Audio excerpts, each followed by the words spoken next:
Hello, my young explorers. Welcome back to our channel. I hope you all are doing well. So, let us begin with the chapter number 11 of English.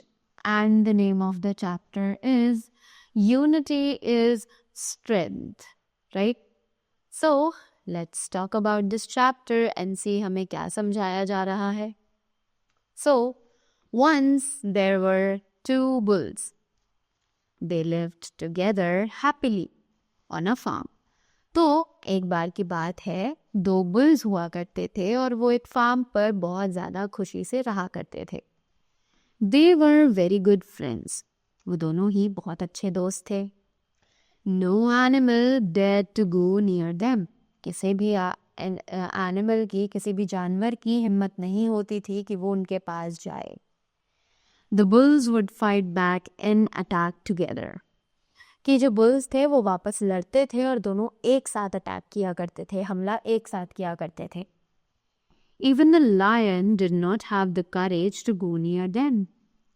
Even जो वो lion था उसकी भी हिम्मत नहीं थी कि वो उनके पास जा सके. Once the lion thought of a plan. अब एक बार लायन को एक प्लान सूझा. He went to one of the bull and said, "Your friend is eating more grass than you. Oh, what a pity."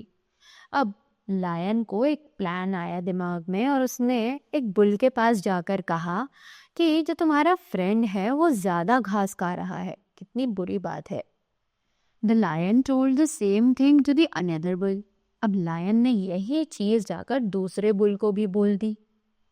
Both the bulls no longer trusted one another. अब दोनों ही bulls एक दूसरे की बातों पर विश्वास करना बंद कर दिया. So they started going to the field alone. और इसीलिए उन्होंने फील्ड पर अकेले जाना शुरू कर दिया.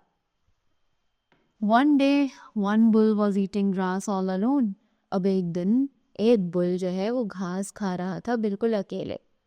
The lion sprang upon the bull, killed him and ate him up. अब जो लायन था वो कूद कर उसके बुल के ऊपर आया और उसको मार दिया और उसको खा गया.